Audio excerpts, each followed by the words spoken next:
বাংলাদেশের চামড়া শিল্পকে দূষণমুক্ত ও পরিবেশ বান্ধব করার উদ্দেশ্যে সরকারি ও বেসরকারি পর্যায়ে আলোচনার মাধ্যমে কর্মপরিকল্পনা গ্রহণ করতে একটি সংলাপের আয়োজন করা হয়েছে।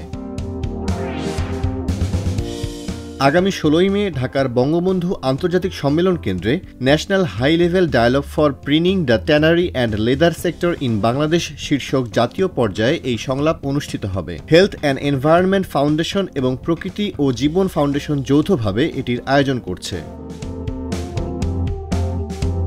১৪ মে চ্যানেল আইয়ের কার্যালয়ে আয়োজিত এক সংবাদ সম্মেলনে এ কথা জানান বক্তারা।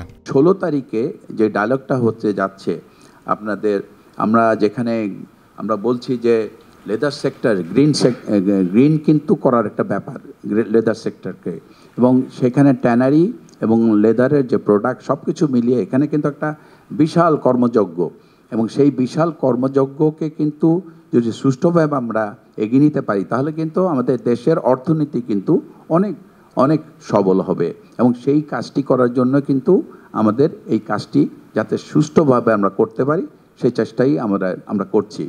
এই প্রজেক্টের সবচেয়ে বড় একটি মুখ্য ভালো দিক বা প্লাস পয়েন্ট আমি বলবো সময়োপযোগিতা। কারণ আমরা সবাই জানি যে আমরা হলো অত্যন্ত দ্রুত কিন্তু এলডিসি গ্র্যাজুয়েশনের দিকে চলে যাচ্ছি। আমরা লো ইনকাম থেকে মিডল ইনকাম কান্ট্রির দিকে পা ফেলতে যাচ্ছি, এবং এইরকম একটা সময় কিন্তু আমাদের ট্রেড ডাইভার্সিফিকেশনের জায়গাটি অত্যন্ত স্পষ্ট হওয়া জরুরি, যেখানে কেবলমাত্র একটি কিংবা দুটি খাতের উপরে নির্ভর করে আমরা দেশের অর্থনীতিকে সেই কাঙ্ক্ষিত জায়গায় নিয়ে যেতে পারবো না।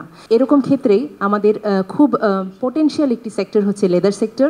এই লেদার সেক্টরকে নিয়ে কাজ করার ক্ষেত্রে এই সময়োপযোগিতা আমাদেরকে হয়তোবা এলডিসি গ্র্যাজুয়েশনের জায়গা থেকে অনেক বেশি প্রিপেয়ার্ড করে রাখবে। বক্তারা বলছেন, জাতীয় পর্যায়ের এই সংলাপ আয়োজনের লক্ষ্য হল সাভারে চামড়া শিল্প নগরীতে অতিরিক্ত বর্জ্য উৎপাদনজনিত পরিবেশ দূষণ নিরসন করার উপায়, চ্যালেঞ্জ ও কর্মকৌশল নিয়ে আলোচনা করা এবং ট্যানারি মালিকদের মধ্যে পরিবেশগত মান বজায় রাখার ব্যাপারে সচেতনতা সৃষ্টি করা।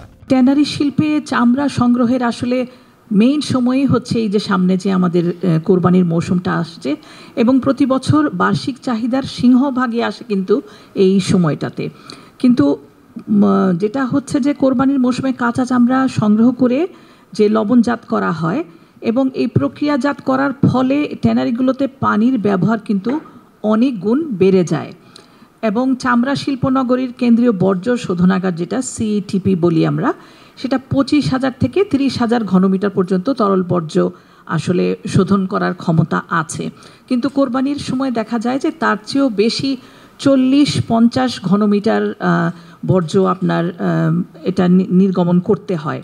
তো এর ফলে উপচে পড়ে আসলে আশেপাশের পরিবেশ ভীষণভাবে এটাকে আক্রান্ত করে, এবং ক্রোমিয়ামযুক্ত পানি সেগুলা রাস্তায় উপচে পড়ে মানুষের জনজীবন এমনভাবেই ব্যাহত করে যে সেগুলো আসলে নানান রকম রোগের সৃষ্টি করে।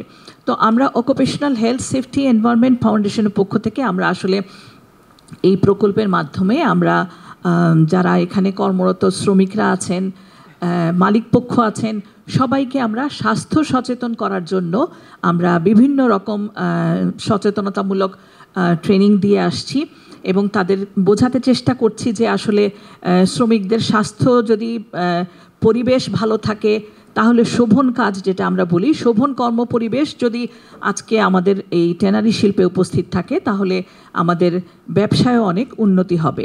আসন্ন পবিত্র ঈদুল আজহার সময় চামড়া শিল্প নগরীতে ধারণ ক্ষমতার চেয়ে মাত্রাতিরিক্ত বর্জ্য শোধনের উপায় নিরূপণ এবং কর্মকৌশল প্রণয়নের বিষয় নিয়েও আলোচনা হবে এই সংলাপে। আসলে আমাদের প্রত্যেকেই তার নিজ নিজ জায়গা থেকে আমাদের কি করণীয় এবং আমরা কি করতে পারি, আমরা কতটুকু কি করেছি সেই জায়গাটায় নিয়ে আসা। সো প্রকল্পটি শুরু হয়েছে ২০২৩ সালের মার্চ থেকে। এই প্রকল্পটি ৩ বছর ব্যাপী প্রকল্প, এবং আমরা অলরেডি 1 বছর পার করেছি। সো আমাদের আসলে দেখা উচিত যে আগামী 2 বছরে আমরা কতটুকু এই প্রকল্পে মাধ্যমে এই সেক্টরটাকে সাস্টেনেবল করার জন্য, এবং এই সেক্টরের যে উদ্দেশ্য, এই সেক্টরের যে অপরচুনিটি, সেগুলোকে ক্যাপিটালাইজ করার জন্য আমরা কতদূর কী করতে পারি। সো আমরা হয়তো প্রশ্ন উত্তর পর্বে বা আমাদের বিভিন্ন প্যানেলিস্টদের আলোচনায় উঠে আসবে যে এই প্রকল্পের মেইন চ্যালেঞ্জগুলো কী এবং অপরচুনিটিগুলো কী এবং আমাদের কী করণীয়। বক্তারা আশা প্রকাশ করেন, এই ধরনের সংলাপ বাংলাদেশের চামড়া খাতকে অধিক শক্তিশালী, পরিচ্ছন্ন এবং মানসম্পন্ন করতে সাহায্য করবে।